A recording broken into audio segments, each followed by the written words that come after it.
오늘 이야기할 내용은 여기 이제 현미경의 구조 및 원리라고 되어 있고요.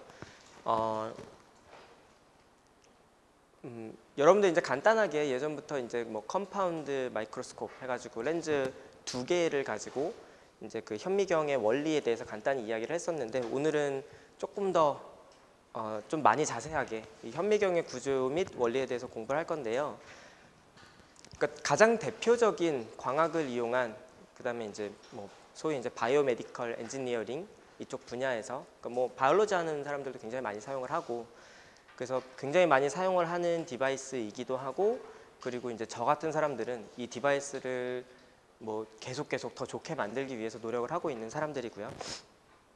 그래서 조금 굉장히 중요하게 다룰 내용이 되겠습니다. 그래서 좀 자세하게 살펴볼 예정이고요. 우선 지난 강의 때 했던 부분을 간단히 리뷰를 하자면, 이번 시간에도 이제 이 내용들이 조금씩은 더 이제 추가적으로 이야기를 하게 될 거고요. Fraunhofer diffraction이라고 하는 부분이 있어서, 뭐 diffraction은 뭐 어떤 빛이 지나갈 때 그 앞에 뭐 어떤 장애물이 있을 경우에, 그러면 이 빛이 이제 회절이 되어서 나가는데, 그 중에서 Fraunhofer diffraction이라고 하면 굉장히 먼 이제 스크린에서 회절된 모양이 이제 관찰되는 거고요. 그래서 요거는 그냥 재미있는 그림들을 갖고 온 거예요. 그래서 얘가 이제 회절된 디프랙션 패턴인데, 지난 시간에도 이야기를 했지만은 그때 이 디프랙션을 나타내주는 어떤 어퍼처의 모양은 이 최종적으로 나오게 되는 디프랙션 패턴이랑은 꽤 다른 모양이 있을 수가 있었죠. 그래서 그렇게 이제 회절이 됐을 때 이렇게 별도 만들 수 있고, 뭐 스마일 모양도 만들 수 있는 그런 부분, Fraunhofer diffraction 이고요. 기본적으로는 그 어떤 어퍼처 아니면은 그 오브젝트 쪽의 모양을 이제 결국 이제 적분을 해서 이쪽에 있는 앰플리튜드랑 페이즈를 적분을 하면 이쪽 이미지 쪽에서의 앰플리튜드와 페이즈를 알 수 있게 되고, 그래서 결국 이제 에너지 분포를 알 수 있게 되는 거고요. 그래서 분해능에 대한 이야기를 했었습니다. 그래서 일반적으로 이제 이미징을 하는 관점에서는, 영상을 얻게 되는 관점에서 여러분들 눈도 마찬가지고 작은 패턴, 가능한 한 작은 패턴을 잘 보면 좋겠죠. 그래서 뭐 이 두 가지의 이제 레졸루션을 비교하면 이제 좀 확연하게 드러날 수 있는 부분이고요. 그래서 그 레졸루션을 조금 정량적으로 표현을 할 수 있는 부분, 그래서 그냥 단순하게 숫자, 뭐 레졸루션이 뭐 몇 마이크로다, 아니면 뭐 몇 나노미터다라고 그냥 숫자로서 이제 표현을 할 수 있을 거고요. 그래서 그만큼 그 작은 패턴을 볼 수 있을 거다 없을 거다라고 이야기를 할 수 있는 부분도 있을 테고, 조금 더 종합적인 정보를 줄 수 있는 것 중에 하나가 이 모듈레이션 트랜스퍼 펑션이라고 하는 부분을 설명을 했었습니다. 그래서 이제 제가 굉장히 여러 번 설명을 했지만 아마도 계속 이제 조금 뭐 혼란스러울 수도 있는 부분이 이 스페이셜 프리퀀시, 공간 분해능, 공간 주파수라고 했던 부분이고요. 그러니까 왜 그러냐면은 이 주파수라고 하는 개념이 여러분들 여러 가지 뭐 신호철이라던가 뭐 다른 부분에서 아니면 뭐 소리에 대한 것들 등등을 이야기를 할 때, 이제 프리퀀시가 이제 시간에 대한 얘기잖아요. 시간에 따라서 얼마나 많이 뭐 진동하느냐라고 하는 그런 부분을 이제 공간상에서 얘가 패턴이 얼마나 빨리 반복되느냐라고 하는 이제 공간 주파수.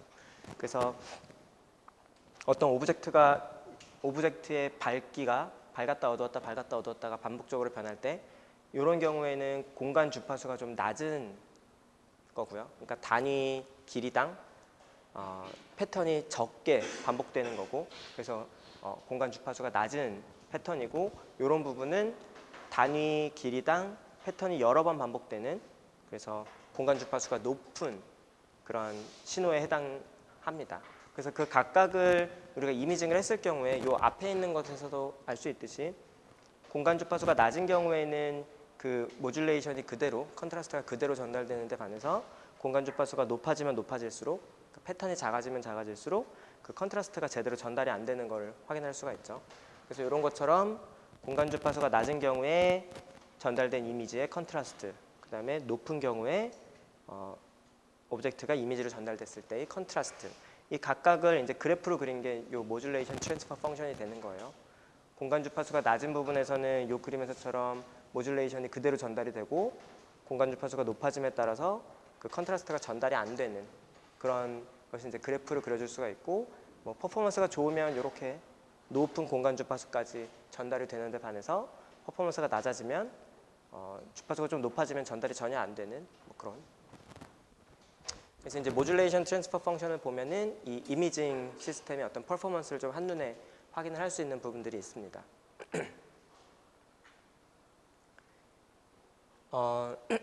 그래서 이제 어떤 우리가 흔히 관찰을 하는 오브젝트는 투 디멘셔널 상에서는 이제 그 푸리에 트랜스폼으로 이제 표현을 했을 경우에 결국 낮은 주파수와 높은 주파수의 어떤 서메이션으로 뭐 각각의 앰플리튜드와 주파수를 가지고 있겠지만 앰플리튜드와 페이즈를 가지고 있겠지만 각각의 이제 저주파에서부터 고주파까지 그 주파수라고 하는 거는 공간상에서 그런 거 이제 서메이션으로 표현이 될 수 있기 때문에 얘네들이 주어져 있는 모듈레이션 트랜스퍼 펑션을 지나면 어떻게 바뀌게 될 것인지 그런 것들을 이제 평가하고 예측할 수가 있겠죠. 자, 이런 이론적인 배경을 바탕으로 오늘은 옵티컬 마이크로스코피, 그러니까 우리가 흔히 이야기하는 광학 현미경, 일반적인 현미경에 대해서 이야기를 할 겁니다. 기본적으로는 이렇게 생겼어요. 그래서 이 부분을 굉장히 자세하게 이야기를 하게 될 건데,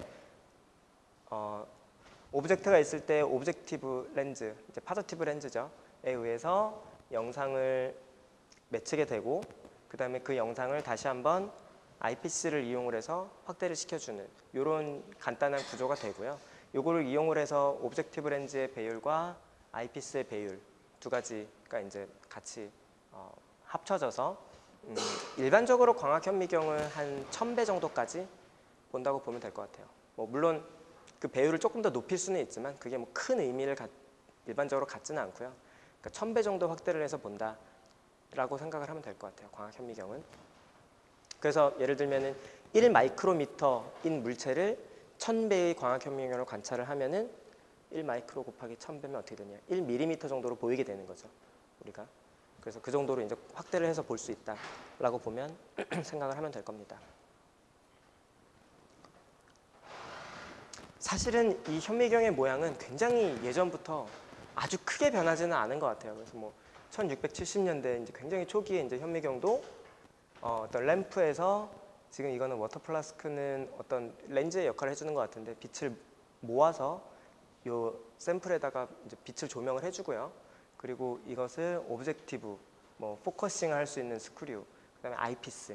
그래서 기본적으로는 렌즈 두 개로 이루어져 있는 이런 경통 형태로 이제 현미경이 초기부터 이제 제작이 되었고, 뭐 1850년도부터 해서 뭐 이거는 이제 현재 쓰고 있는 현미경과 거의 흡사하다고 볼 수 있죠. 1900년대 초반 자이스라고 하는 독일의 이제 뭐 잘하는 회사고요.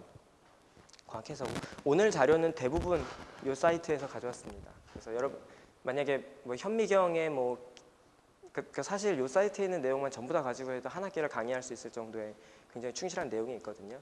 그래서 그 중에서 이제 제가 생각하기에 여러분들한테 좀 도움이 될 만하다 싶은 내용들을 많이 가져왔고요.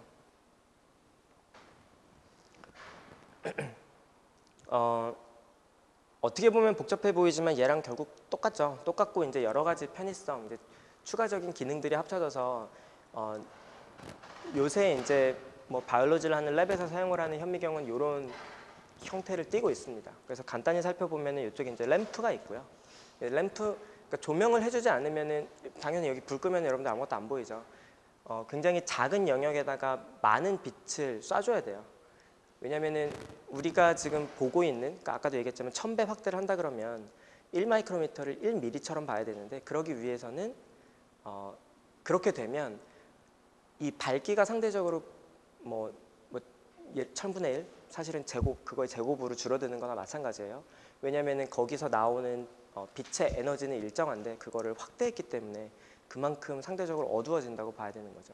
그렇기 때문에 그거보다 훨씬 더 많은 빛을 쏴줘야 우리가 확대를 해서 관찰할 수가 있고요.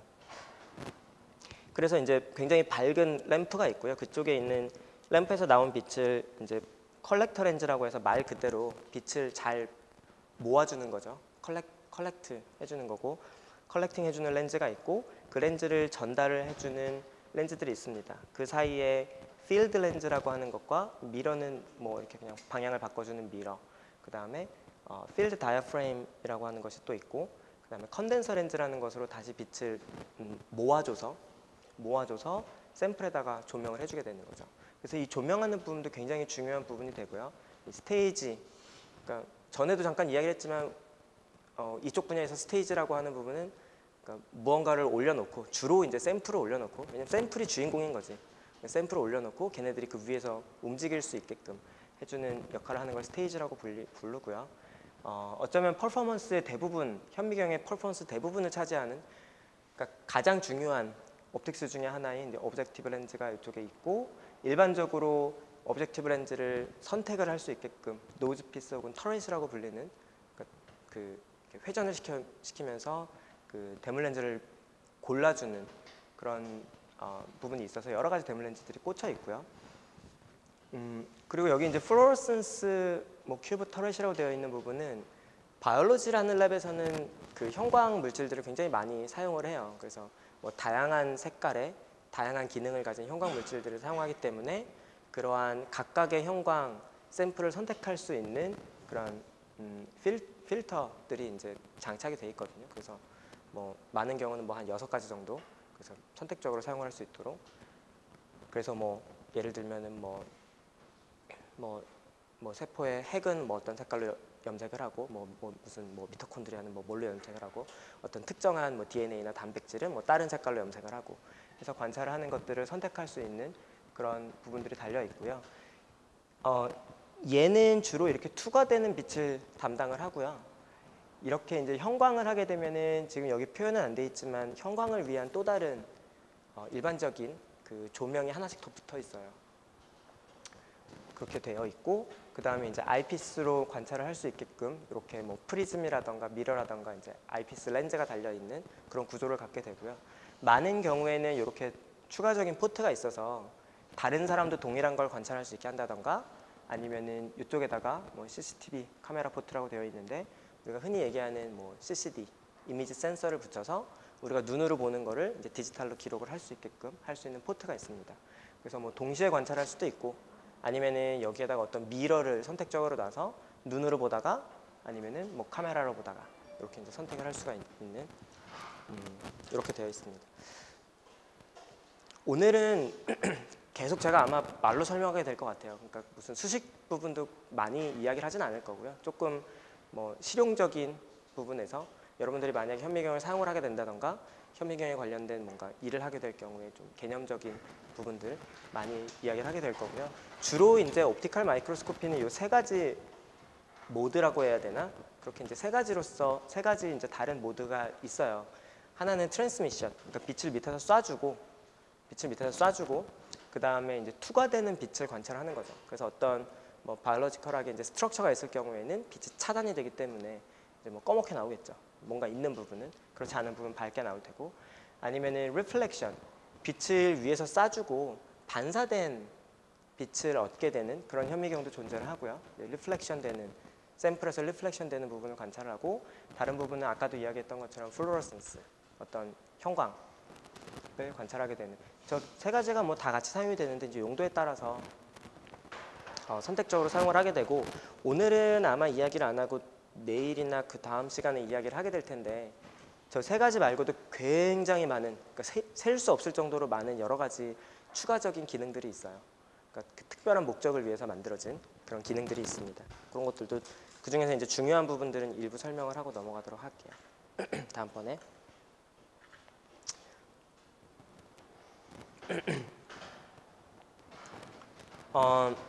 아까 요 현미경의 모양을 이야기를 했는데, 그래서 이제 요 끝에서부터 빛이 나와서 저 위에까지 가는 각 과정에 대해서 이야기를 할까 합니다.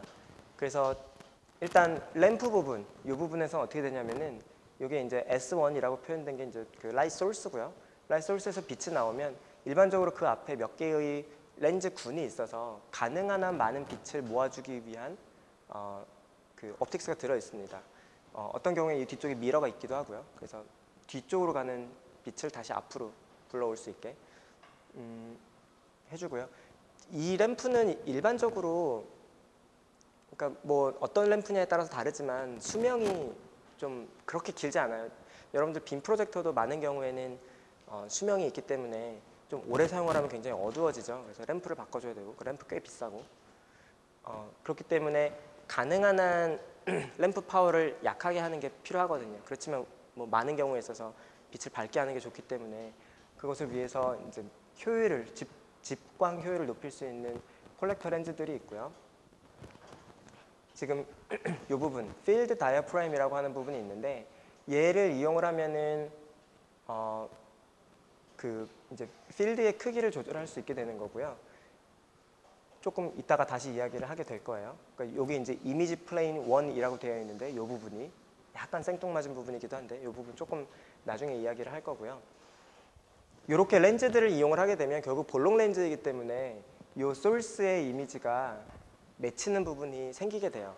물론 뭐 이 위치를 잘 맞추게 되면 그냥 허상이 생겨버릴 수도 있지만 많은 경우는 이렇게 실상이 맺히는 부분이 있게 됩니다.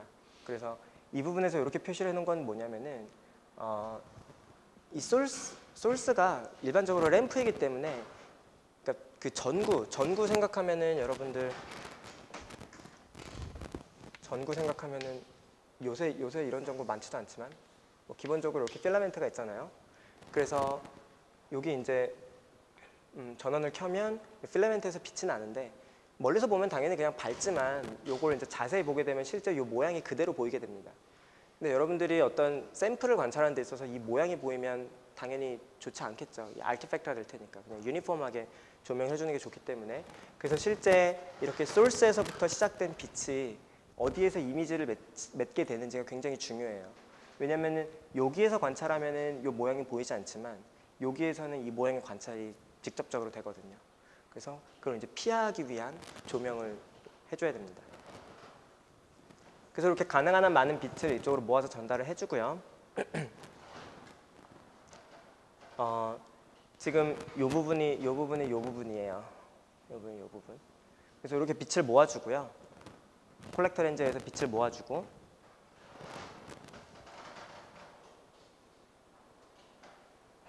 그 다음에 이제 컨덴서 렌즈라고 하는 부분은 아까 이 부분인데 컨덴서 렌즈에서는 그 빛을 우리가 관찰을 하는 굉장히 좁은 영역으로 모아주는 그러니까 집광을 해주는 그런 역할을 합니다. 그래서 가능한 한 많은 빛을 얘가 그러니까 모아주고 그거를 아주 좁은 영역으로 다시 집광을 해주는 게 이제 컨덴서 렌즈고요. 지금 컨덴서 렌즈에 의해서 생긴 이미지 플레인 2번이라고 되어 있는데 결국에 우리가 관찰하고자 하는 샘플이 이 위치에 놓이게 돼요. 우리가 관찰하는 샘플이 이 이미지 플레인에 놓이게 됩니다. 그래서 이쪽에 이제 일루미네이션을 해주는 게 굉장히 중요하고요. 그럴 때 어떻게 맞춰주냐면은 지금 여기가 컨덴서의 프론트 포컬 플레인이라고 되어 있는데 이 부분이 결국에는 이 컨덴서의 프론트 포컬 플레인이 이 위치에 해당을 합니다. 프론트 포컬 플레인이 뭐였냐면 렌즈가 있을 때 프론트 포컬 플레인이라고 하는 거는 이렇게 평행하게 만들어지는 그런 부분이 프론트 포컬 플레인이에요. 그래서 얘가 이제 컨덴서 렌즈라고 하면은 이 위치가 이 프론트 포컬 플레인이 이 소스에 이미지가 생기는 부분입니다. 여기에 이제 소스에 이미지가 생기는 부분이에요. 그게 컨덴서의 프론트 포컬 플레인에다가 위치를 놓게 만들어요. 그 이유는 뭐냐면 그렇게 만들었을 경우에 조명을 해주게 되면 이 모양이 이쪽 이제 이미지 플레인에서는 이 모양이 전혀 관찰이 안 되게 되거든요. 극단적으로 생각했을 때 얘가 만약에 포인트였다, 소스가 만약에 포인트였다 라고 하면 그러면은 이 컨덴서 렌즈를 지나서 나타나는 여기의 모양은 그냥 유니폼한 혹은 뭐 가우시안 형태를 가진 그런 그 일루미네이션 그 조명이 되기 때문에 요게 포인트더라도 포인트하고는 전혀 상관없는 그냥 그 상당히 유니폼한 그런 조명을 얻을 수가 있어요. 그렇기 때문에 요 소스와 콜렉터 렌즈와 컨덴서 렌즈 사이에서 가장 중요한 부분은 요 소스의 모양이 어떤 이미지 플레인이 하나 생기게 되는데 그 이미지 플레인이 프론트 포컬 플레인이 된다. 컨덴서 렌즈에. 그렇게 돼야지 우리가 샘플을 놓게 되는 영역에 소스의 모양이 나타나지 않게 되는 겁니다. 그 부분은 이따가도 조금 더 이야기를 할 거고요. 그래서 여기에다가 만약에 여기가 이제 우리의 샘플이 놓이게 되는 이미지 플레인인데 그럼 여기에 해당하는 이 컨덴서 렌즈에 의해서 여기에 해당하는 오브젝트 위치가 있을 텐데 그죠? 뭐 결국에 이거 뭐 렌즈가 몇 개 있든지 간에 볼록 렌즈고 볼록 렌즈가 있고 여기에 이제 해당하는 컨주게이트 되는 포인트 그러니까 여기에 점이 모이게 만드는 어떤 위치가 있을 텐데 거기를 필드 다이어프레임이라고 하고요. 얘는 이거를 조절할 수가 있어요. 그 크기를. 여기서 크기를 조절하면 무슨 일이 일어나냐면 여기하고는 오브젝트와 이미지의 관계이기 때문에 여기 만약에 동그란 오프닝이 있으면 그 모양 그대로 여기에 모양이 나타납니다. 그래서 여기에 있는 크기를 줄이면 우리가 샘플상에서 조명을 하는 그 필드의 크기가 줄어드는 거죠. 그래서 우리의 샘플이 만약에 여기에만 이렇게 있다. 그러면은 조명을 뭐 전부 다 해줄 수도 있고 더 크게 이만큼 조명을 해줄 수도 있지만 요만큼만 조명을 하는 것도 도움이 될 수도 있어요. 다른 부분은 조명을 안 하면서 그럴 경우에는 요 필드 다이어프레임을 그냥 줄여주면 밝기의 변화는 전혀 없고 요 조명을 해주는 샘플상의 조명을 해주는 그 크기만 조절을 할 수가 있게 돼요. 그렇기 때문에 얘랑 컨주게이트 되는 포인트에다가 다이어프레임을 하나 갖다 놓게 됩니다. 그래서 이름은 필드 다이어프레임이라고 부르고요. 자, 요 그림에서 이제 요 부분이 아까 샘플이 놓여 있는 그 부분이 되는 거고요. 요 밑에 이제 컨덴서 렌즈가 있습니다. 컨덴서 렌즈에서 이쪽에서 조명을 해주는 거고 그 조명을 해주는 데다가 샘플을 놓게 되는 거예요. 그러면은 이렇게 여기 이제 샘플이 있으면 여기 있는 부분을 오브젝티브 렌즈에 의해서 오브젝티브 렌즈는 결국 렌즈 어셈블리고요. 여러 개의 렌즈를 이용을 해서 볼록 렌즈 하나의 역할을 하긴 하는데 다양한 그 아버레이션, 수차를 제거할 수 있게끔 설계를 잘 한 거죠. 그렇게 된 부분, 그렇게 되어 있는 이제 렌즈고요. 그래서 여기 있는 이미지가 이쪽에 이제 모이게 됩니다. 여기서 나온 빛이 이 렌즈에 의해서 여기에서 이제 초점이 맞게 되는 거고요. 그래서 이미지 플레인 2하고 이미지 플레인 3가 이제 컨주게이트가 되는 거고요. 동일한 모양이 나타나는 거고요. 이 대물 렌즈의 이 배율에 의해서 여기 이제 얼마나 확대되는 영상이 나타나냐가 결정이 되는 겁니다.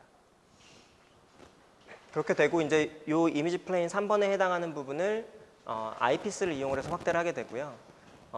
이 부분이 보통 이 정도 위치, 뭐 많은 경우에는 아이피스 안쪽으로 들어와 있는 경우들이 많이 있는데 이쪽에 이제 이미지 플레인이 생기게 되고 이 이미지 플레인, 그러니까 대물 렌즈에서 확대된 이미지를 아이피스에 의해서 다시 한번 확대해서 우리가 눈으로 관찰을 하게 되는 겁니다.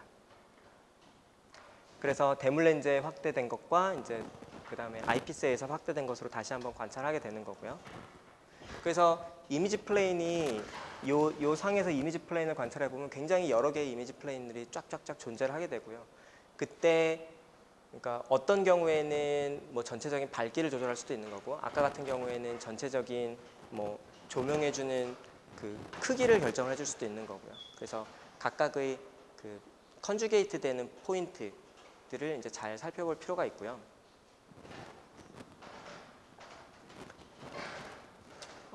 만약에 비디오나 CCD 센서를 이용하는 경우에는 대물 렌즈에 의해서 형성된 이 이미지를 다시 오브젝트로 활용을 하고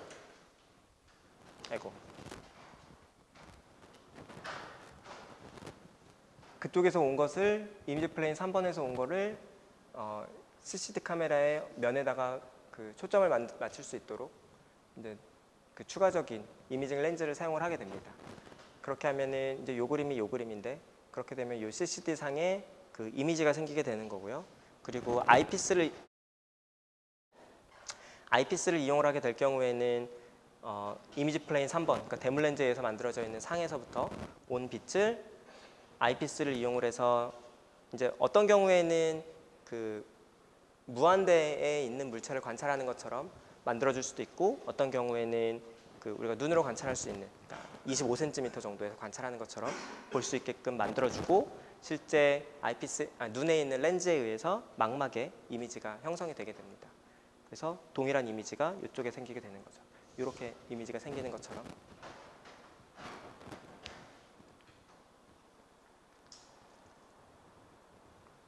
그래서 결론적으로 이제 정리를 하자면은 이 오브젝티브 렌즈에서 확대된 것, 아이피스에서 다시 확대를 해서 마치 이렇게 먼 곳에 있는 물체가 있는 것처럼. 그래서 뭐 여기서 예를 들면 여기서 10배, 여기서 10배 하면 100배만큼 확대된 것이 우리 눈으로 관찰하기에는 25cm 떨어져 있는 것처럼 보이게끔 만들어주는 거고요. 이런 경우에는 실제 오브젝트의 모양과는 반대 방향으로 생기는 그래서 이 뒤집어져 있는 모양이 우리가 아이피스로 관찰했을 때 관찰이 돼요. 그렇게 되고 아니면 이 아이피스를 설계하는 거에 따라서는 이게 무한대 멀리 있는 것처럼 보이기도 할 수 있는 거고요. 그래서 우리가 밤하늘의 별을 관찰하는 것처럼 관찰할 수도 있을 거고요. 이 아이피스 설계에 따라서. 최근에는 요거를 이제 살짝 바꿔서 이 오브젝티브 렌즈가 이미지를 오브젝트를 바로 이미지로 만들어주는 것이 아니고 이미지가 있을 때 데몰 렌즈에서 무한대에 있는 것처럼 이쪽 백포컬 렌스가 말하자면 무한대로 있는 것처럼 만들어주고 튜브 렌즈라고 하는 또 다른 렌즈를 이용을 해서 이미지를 형상을 해주게 됩니다. 그래서 이 하나의 데몰 렌즈를 말하자면 두 개의 렌즈가 역할을 나누어서 해주게 되는데요. 뭐 그렇게 하나의 렌즈가 두 개로 나뉘고 이 가운데 좀 평행하게 오는 구간이 있다는 것 빼고는 거의 뭐 흡사하지만 이게 이제 최근에 굉장히 유용하게 사용이 되고 있어요. 굉장히 많은 마이크로스콥이 이 디자인에서 이제 이 디자인으로 바뀌어서 사용을 하는데, 그러니까 당연히 그 이유는 이렇게 이제 평행한 구간이 있기 때문에 유용하게 사용이 될 수 있는데, 저 평행한 구간이 있을 경우에 장점이 뭐냐면은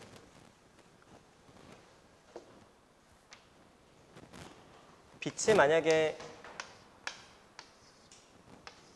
이렇게 모이고 있을 때, 그러니까 평행하지 않고 모이고 있을 때 이 사이에 어떤 광학 컴포넌트를 집어넣게 되면 그러면은 빛의 굴절 때문에 여기서 이렇게 이제 굴절이 일어나요. 그래서 실제 광 경로가 이 중간에 있는 광학계 때문에 광 경로가 바뀌는 결과가 나타나는데, 만약에 이게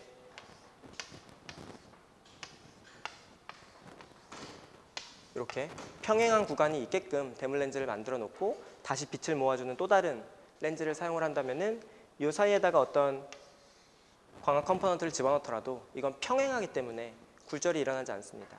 그래서 이 빛의 경로를 바꾸지 않는 그런 이제 말하자면 이점이 있을 수 있죠. 그렇게 되기 때문에 이 사이에다가 어떤 필터를 집어넣는다던가 아니면은 뭐 어떤 또 다른 뭐 빛을 뭐 갈라줄 수 있는 어떤 빔 스플리터 같은 걸 넣는다던가 했을 경우에 이롭게 사용될 수 있는 그러니까 구간을 확보를 할 수 있는 거죠. 그래서 인피니티 코렉티드 마이크로스콥이라고 이제 불러줍니다. 그래서 이게 무한대로 진행을 할 경우에 수차가 없게끔 이제 설계가 된 거죠.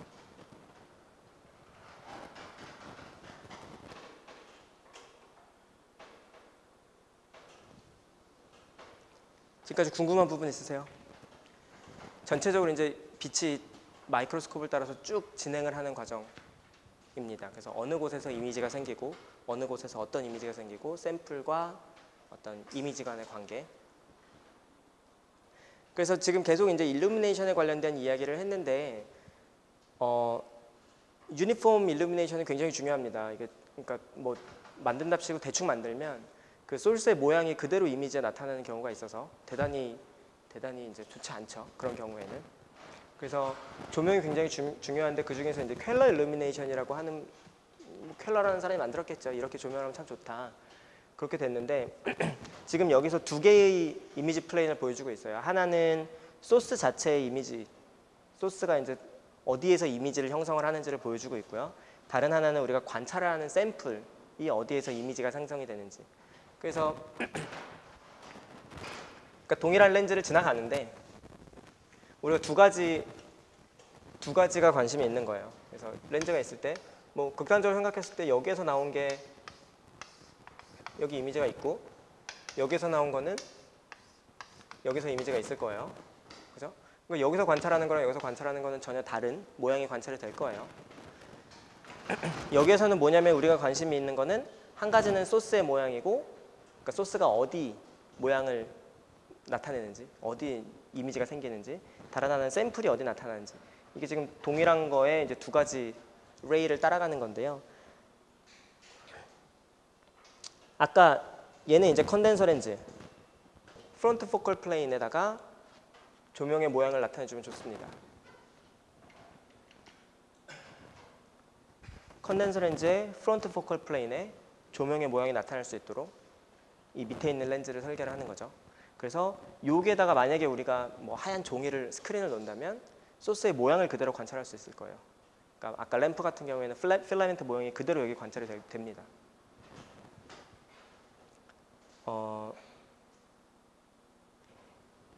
어쨌든 여기는 이 컨덴서 렌즈의 프론트 포컬 플레인이기 때문에 여기 있는 한 점을 따라가 보면 그거는 시편으로 갔을 때는 평행하게, 넓은 영역을 평행하게 조명을 하는 빛이 돼요.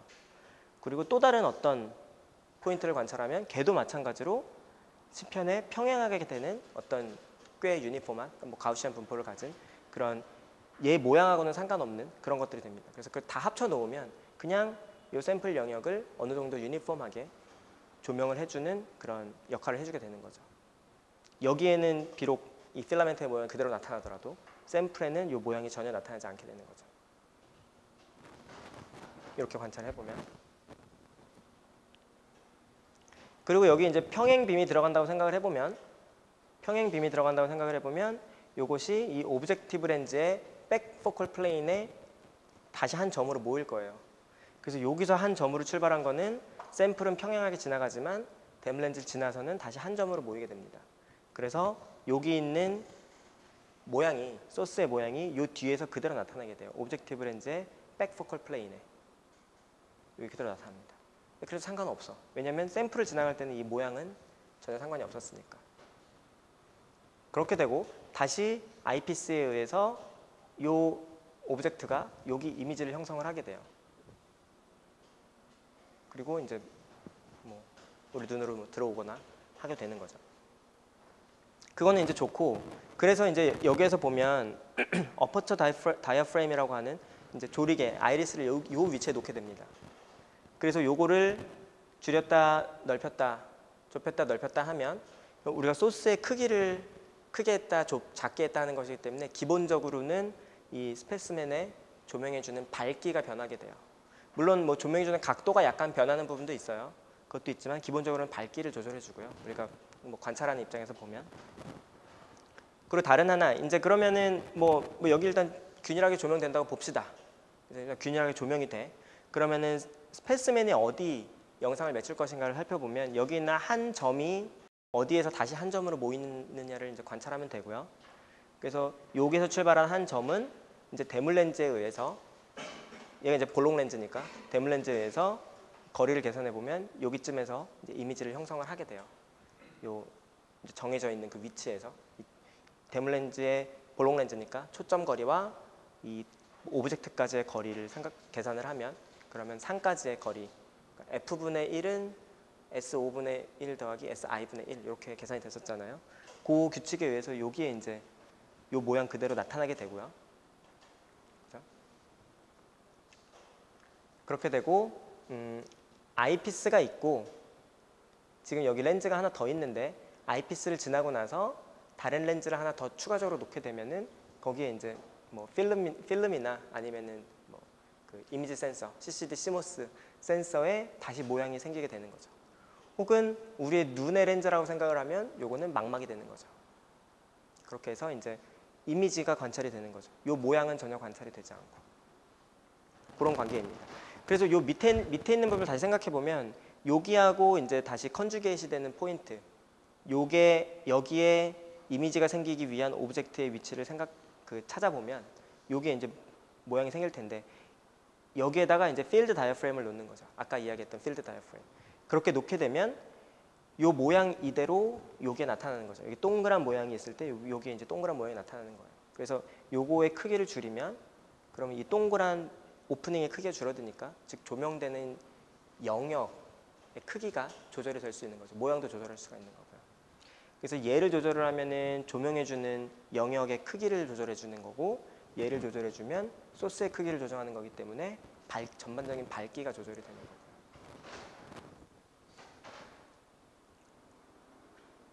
그렇게 두 개의 이미지를 따라가 보면 될 것 같습니다.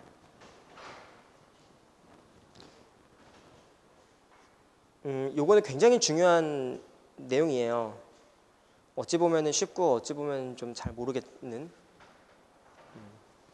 그래서 요 백포컬 플레인에 소스의 모양을 놔줘야 여기에 유니폼한 조명을 할 수가 있다라고 하는 부분.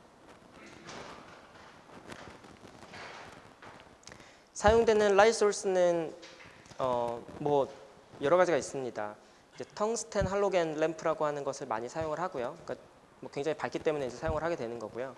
스펙트럼을 살펴보면은 가시광선 영역에서 이제 많은 빛이 나오고, 뭐 약간 누렇게 보이죠. 이쪽 부분이 좀 좀 더 많이 있기 때문에. 그리고 이제 색 온도에 따라서 조금 스펙트럼 크기는 상대적으로 달라지고요.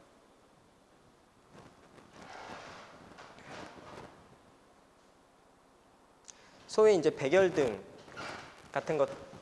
같은 것들이 이제 사용이 되는 거고요. 그리고 이렇게 이제 램프 하우징이 되어 있어서 빛을 모아서 이쪽으로 마이크로스콥적으로 빼주는 그런 식의 모양도 있고, 이렇게 좀 복잡한 이유는 얘가 굉장히 뜨거워지기 때문에 열을 이제 빼줄 수 있게끔 이렇게 이제 일반적으로 많이 되어 있고요.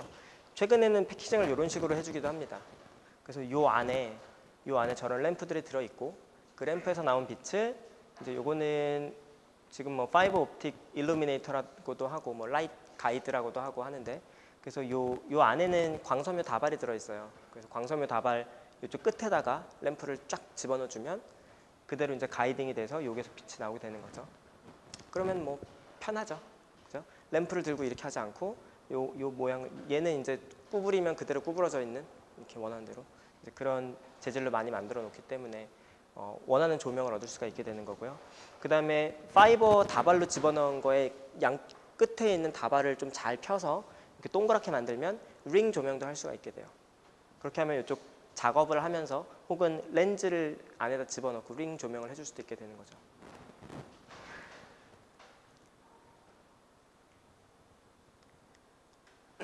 그리고 일반적으로 이제 형광 조명을 위해서 사용이 되는 데요. 이제 이 아크 램프라고 하는 거는 이렇게 아크가 있어서 양쪽에서 이제 고전압을 걸어주고 이제 아크가 발생을 하면 거기에서부터 이제 빛이 나오게 되는 건데, 가장 많이 사용이 되는 것이 머큐리 아크 램프하고 제논 아크 램프 이렇게 사용이 됩니다. 제논 램프는 일반적으로 더 비싸고요. 수명도 더 짧고, 근데 더 좋아. 왜 좋으냐면은 일반적으로 가시광선용에서 굉장히 강하면서도 균일한 스펙트럼이 나오기 때문에 우리가 원하는 색깔을 마음대로 골라서 사용을 할 수가 있어요.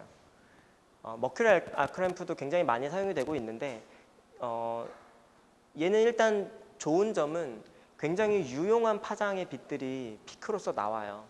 그래서 많은 형광 물질들, 굉장히 다양한 형광 물질들을 이 머큐리 아크 램프로 선택을 해서 사용을 할 수가 있는데 반해서 모든 파장을 커버하지는 않기 때문에 얘가 지원을 하지 못하는 특정한 이제 형광이 있을 수 있죠. 예를 들면은 뭐 600 몇십 나노로 빛을 쏴줘야 되는 형광 프루브가 있는데, 얘는 그쪽에 이제 빛이 나오지 않으니까 특정한 프루브에는 사용을 할 수가 특정한 이제 형광 물질에는 사용을 할 수가 없게 되는 거죠. 그렇지만 굉장히 널리 사용이 되고 있는 램프 중에 한 가지입니다.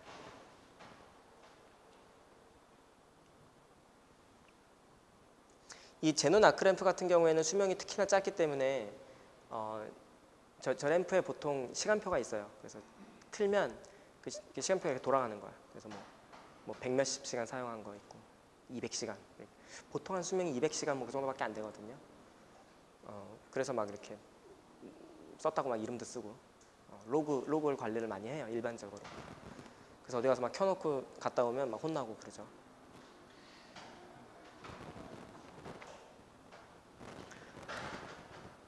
컨덴서는 빛의 밝기를 이제 빛을 밝게 할 수 있도록 빛을 모아주는 역할을 하는 건데,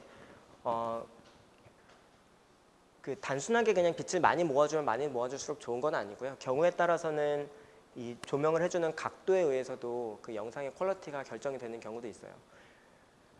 왜냐면은 조명을 해주는 모든 것이 우리 눈으로 들어오는 건 아니거든요. 그래서 좀 최적 조건을 찾아야 됩니다. 어느 정도의 각도로 조명을 해줘야지 영상이 가장 좋은지. 이거 그냥 한 가지 예인데, 그 이미지를 관찰을 했는데 굉장히 각도가 좀 클 경우, 이렇게 모아주고 퍼지는 각도가 클 경우, 그렇게 점점 작아질 경우, 모양 좀 달라지는 것을 확인할 수가 있어요. 모아주는 각도가 너무 클 경우에는 영상이 좀 뿌옇게 될 경우도 있어요. 왜냐면은 소위 이제 잡광, 우리는 잡광, 노이즈. 그래서 쓸데없이 산란돼서 들어오는 빛 때문에 전반적으로 영상이 좀 뭔가 안개가 낀 것처럼 뿌옇게 될 수 있는 경우가 있어요. 그러니까 우리가 제대로 획득하지 않을 정보들, 그러니까 그 빛들 때문에 얘가 어느 정도 좀 최적 각도라고 이제 생각이 되는 경우고요. 이 경우에는 그러니까 샘플에 따라서도 약간 다르고 대물 렌즈를 뭘 쓰느냐에 따라서 약간 다른데 얘가 어느 정도 최적에 해당한다고 볼 수 있고, 이 경우는 아주 작은 각도로 이제 조명을 해준 건데 거의 평행하다 싶게 이제 조명을 해준 건데 얘도 굉장히 선명해 보이기는 하지만 약간 그러니까 아티팩트 같은 것들이 조금씩 보이기도 해요. 이런 부분에서는 이제 그러니까 소위 이제 회절 같은 거에 의해서 밝은, 그러니까 어두운 거 다음에 그런 걸 관찰해 본 적이 있는지 모르겠네. 그러니까 링처럼 어떤 굉장히 작은 파티클에 이제 링처럼 모이는 아티팩트가 생길 수가 있거든요. 그래서 그런 것들이 좀 관찰이 돼서 오히려 조금 영상의 퀄리티가 좀 떨어질 수도 있고 조금 어두워지는 경향도 있고 하기 때문에 컨덴서의 그 각도를 조절을 해주는 역할도 최적 영상을 얻는 데 필요할 수 있고요. 아까도 이야기를 했지만 영상의 퀄리티를 결정하는 가장 중요한 요인 중에 하나는 오브젝티브 렌즈이고요. 그래서 이 오브젝티브 렌즈를 어떤 렌즈를 구해서 사용하느냐는 굉장히 중요할 수 있고요. 주로 여기 있는 그 나사는 그 업체에 따라서 다 결정이 되어 있어요. 그래서 뭐 손쉽게 바꿀 수 있도록 돌려서 바꿀 수 있도록. 그 올림푸스 사이트에서 갖고 와서 올림푸스 거고요. 그리고 그 대물 렌즈의 특성을 설명해 줄 수 있는 이제 모델 이름이 적혀 있고 숫자가 몇 가지 적혀 있습니다. 그래서 지금 여기서 250X라고 하는 건 250배짜리인 거고요. 굉장히 높은 배율인데 이런 거는. 그리고 0.90이라고 하는 거는 뉴메리컬 어퍼처. 그래서 전에도 잠깐 이야기를 했던 각을 모아주는 것을 이제 사인으로 표현을 해준 거고요. 이 숫자는 주로 뭐 0.1, 뭐 0.05 굉장히 낮은 값은 빛을 모아주는 그 각도가 굉장히 작은 거고요. 0.9 이런 식으로 되면 굉장히 각도가 커진 거죠. 가장 중요한 수치들이기 때문에 이제 표시가 되는 거고요. 무한대라고 되어 있는 거는 아까도 설명을 했듯이 인피니티 코렉티드 데물 렌즈예요. 그래서 여기 그러니까 뭔가 물체를 놓게 되면 이 뒤에 이제 평행한 빔이 나가게 되는 거예요. 그래서 튜브 렌즈라고 하는 또 다른 렌즈가 필요한 거고요.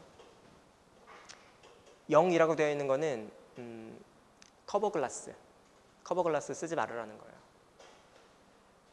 그 커버 글라스가 0일 경우에 이게 최적의 그 뭐랄까 그 수차가 보정이 되어 있는 상태인 거죠. 커버 글라스를 쓰면 그 커버 글라스 때문에 아까도 이야기한 것처럼 빛이 모이는 상태에서 뭔가 컴포넌트가 들어오면 소위 이제 구면 수차라고 하는 수차가 발생을 하기 때문에 이런 것들도 다 고려의 대상이 되어야 됩니다. 그래서 이런 데물 렌즈의 경우는 이렇게 생겼다고 하고요.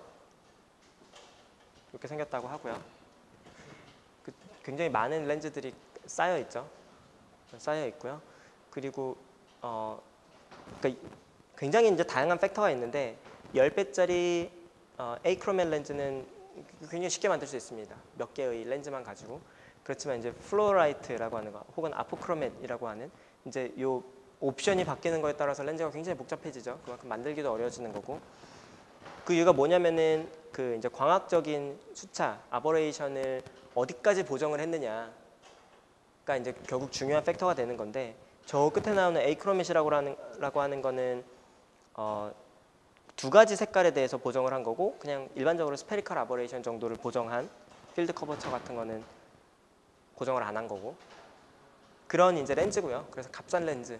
그러니까 여러 가지 수차가 사실 존재할 수 있는 렌즈. 그렇지만 경우에 따라서는 이런 수차가 있더라도 상관없는 경우에는 뭐 써도 되는 거죠. 아니면은 뭐 플랜이라고 하는 말이 붙어 있으면은 필드 커버처를 보정을 한 부분이고요. 그리고 플로라이트라고 하면은 색깔이 2개에서 3개 정도 크로마틱 아버레이션도 보정을 하는 거고, 저 제일 복잡한 플랜 A4 크로마틱 같은 경우에는 3개에서 4개 컬러에 대해서 보정을 한, 그래서 점점 보정을 많이 하기 때문에 점점 렌즈가 많아지는, 그렇게 됩니다.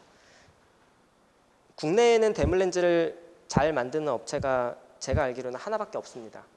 그래서 일본에는 뭐 여러분들 잘 아는 뭐 올림푸스, 뭐 니콘 뭐 이런 업체들이 있고요. 현미경 만드는. 뭐 독일의 뭐 자이스, 라이카 뭐 등등 이렇게 있는데, 국내에는 제가 알기로는 하나밖에 없어요. 그러니까 중견기업, 중소기업이라고 해야 될 것 같은데, 그래서 이 데물 렌즈를 만드는 기술이 굉장히 어려운 기술 중에 하나예요. 설계도 어렵고 만들기도 어렵고 렌즈를 만들기도 어렵고 그거를 정확하게 조립하기도 어렵고. 그래서 그냥 딱 보면 이렇게 뭐 엄지손가락만한 거 띡 하나 있는데 막 비싼 거는 막 1000만 원이고 이래요. 아무도 못 만드니까. 가장 중요한 파라미터 중에 하나가 뉴메리컬 어퍼처라고 하는 거고요. 그래서 각을 모아주는 7도, 20도, 60도 이렇게 각을 모아주는 거에 따라서 NA는 사인 각도, 사인 세타, 여기는 뭐 뮤로 되어 있는데, 그리고 요 앞에 곱하는 거는 굴절률인데요. 굴절률은 요 안에 있는 매질. 그래서 많은 경우에는 에어이고요. 조금 이따가도 나오겠지만 물이나 오일을 쓰는 경우도 있어요.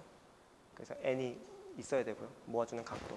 이 각도가 크면 클수록 소위 이제 에어리 디스크의 크기가 작아져서 더 좋은 분해능을 갖게 만들어주는 데물 렌즈의 역할이라고 볼 수 있고요. 그래서 분해능은 뭐 정의하기 나름인데, 제가 좋아하는 크라이테리어는 0.61 NA분의 람다고요. NA가 크면 클수록 분해능은 작아져서 좋아지고, 파장이 짧으면 짧을수록 분해능이 좋아지고, 뭐 아니면은 0.61이라는 거 대신에 0.5를 사용할 수도 있는 거고요. 2분의 1이니까. 그건 어떤 크라이테리어를 사용하느냐에 따라 조금씩 달라지는 거고요. 그래서 레졸루션이랑 뉴메리컬 어퍼처는 어떻게 되느냐. 그래서 주로 이제 배율이 낮으면 NA도 같이 작거든요. 이게 항상 똑같은 건 아니에요. 항상 비례하는 건 아니지만 전반적으로 이제 배율이 높아지면 NA가 커지고요. 일반적으로. 그래서 NA에 따라서 레졸루션이 점점 작아지는, 좋아지는 그런 부분을 볼 수가 있고요.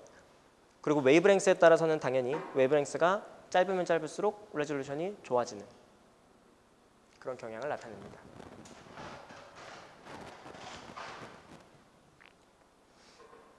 그래서 특히나 소위 이제 산업용 현미경은 굉장히 그 분해능이, 그러니까 그 파장이 짧은 그런 소스를 많이 사용을 합니다. 그래서 분해능을 높이기 위해서. 파장이 절반으로 줄어들면 분해능이 절반이 되는 거니까. 색깔은 상관이 없고 분해능이 상관이 있을 경우에 주로 이제 파장이 짧은 걸 많이 사용을 하고요. 이거보다 훨씬 더 짧은 파장을 사용하기 어려운 이유는 그거에 맞는 광학 컴포넌트들이 잘 없어지기 시작을 해요. 예를 들면은 어떤 글라스로 렌즈를 만드는데 300나노의 빛은 투과를 못하고, 그러면 렌즈를 만들 수가 없잖아요. 뭐 아니면은 어떤 뭐 CCD의 감도가 떨어진다던가 뭐 등등.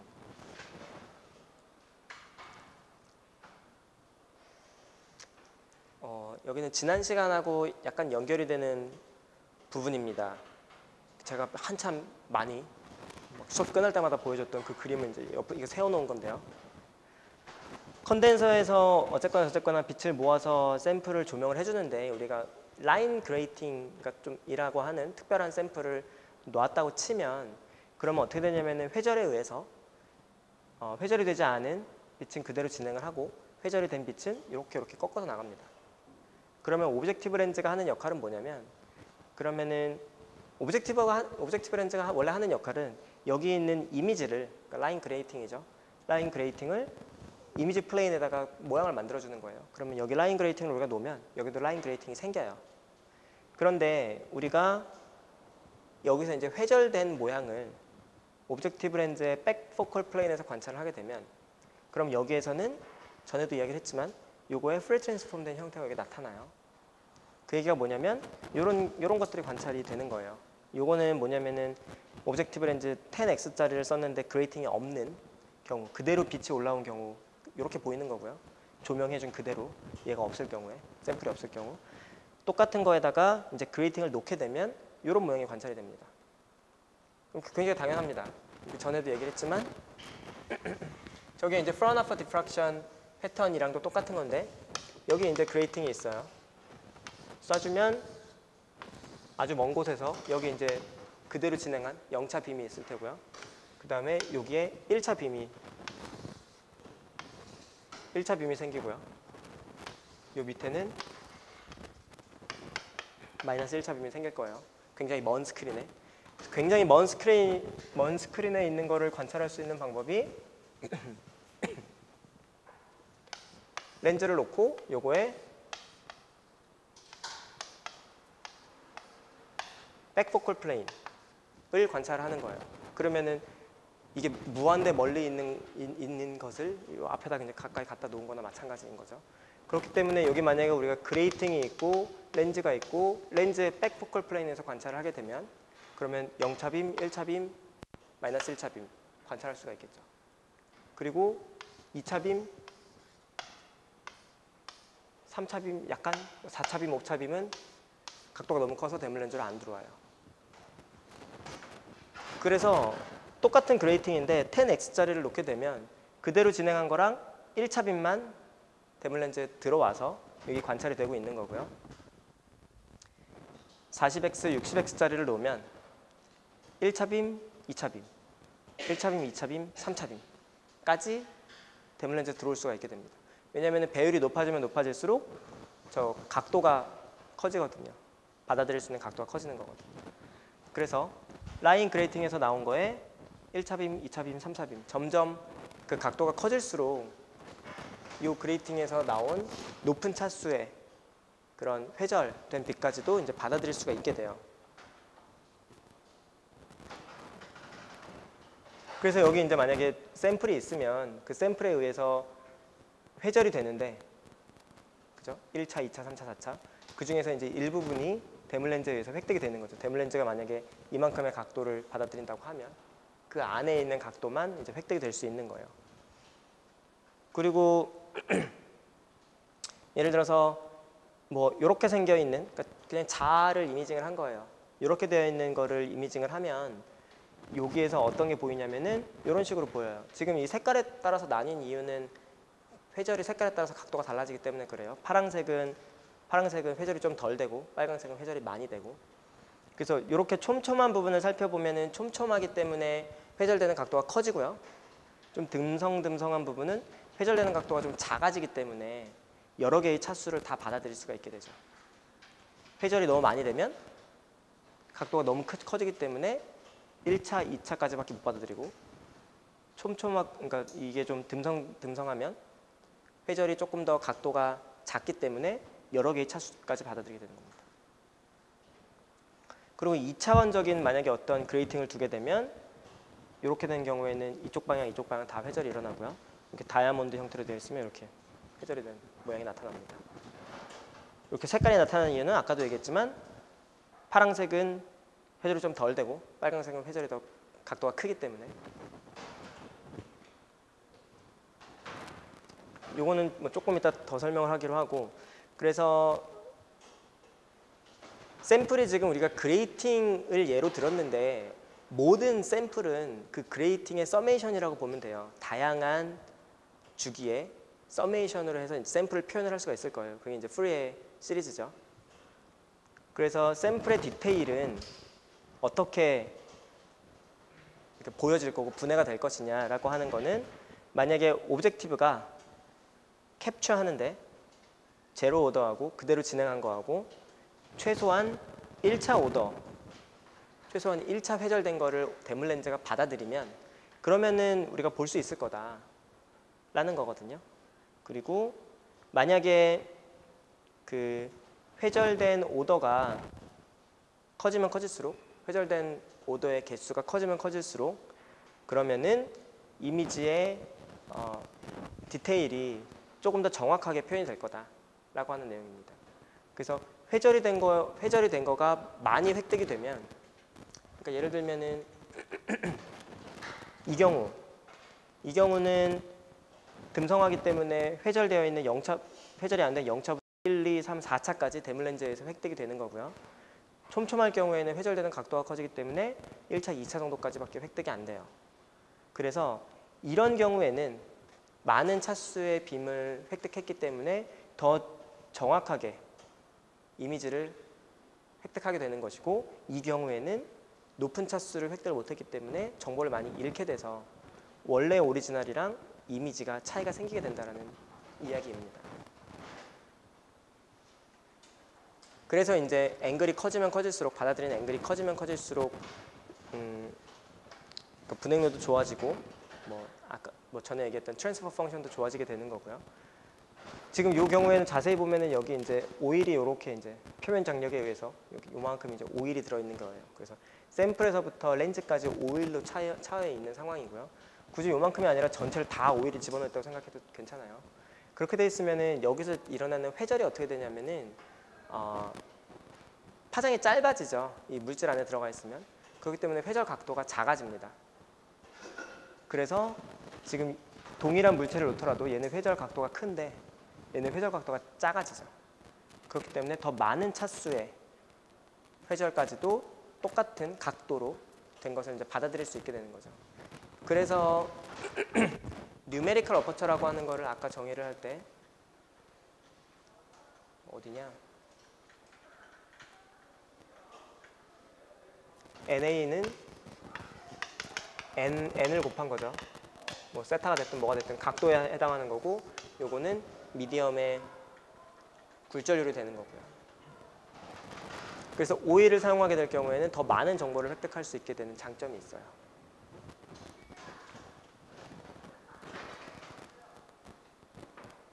모듈레이션 컨트라스트 트랜스퍼 펑션은 대물렌즈에 의해서 오브젝트가 이미지를 옮아가는 거 이야기를 했었고요. 그래서 아버레이션이 렌즈 하나만 쓰면은 여러 가지 아버레이션이 생기기 때문에 그거를 보정하기 위해서 색수차도 보정하고 크로마틱 아버레이션도 보정을 하게 되고요. 그리고 어떤 경우에는 얘를 이렇게 줌 렌즈처럼, 카메라 줌 렌즈처럼 얘를 이렇게 움직일 수 있게 만들어 놨어요.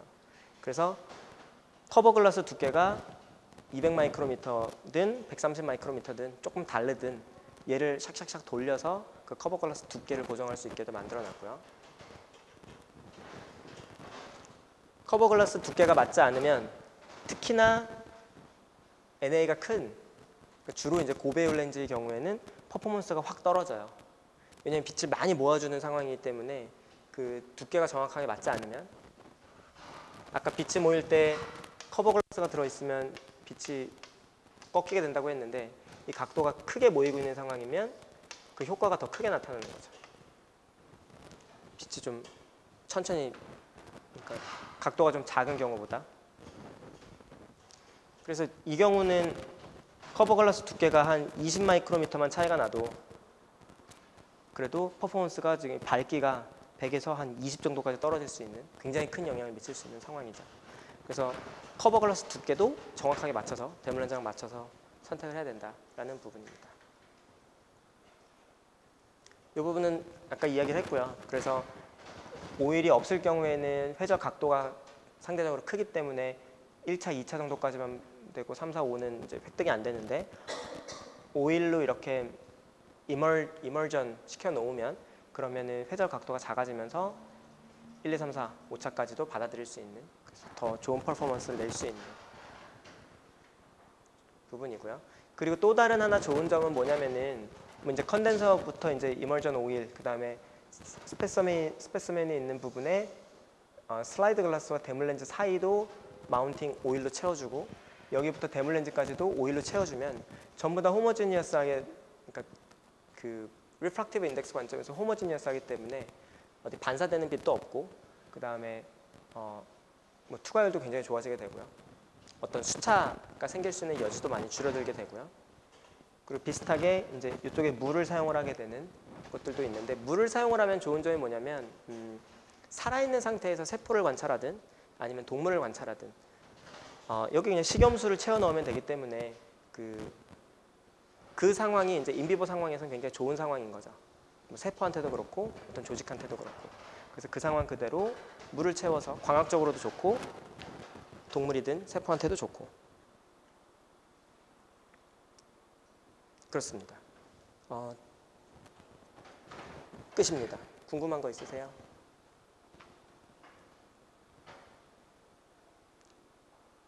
현미경에 대해서 구조 및 등등에 대해서 오늘 설명을 쭉 했고요. 교양 삼아 알아두셨으면 좋겠습니다. 수고했습니다.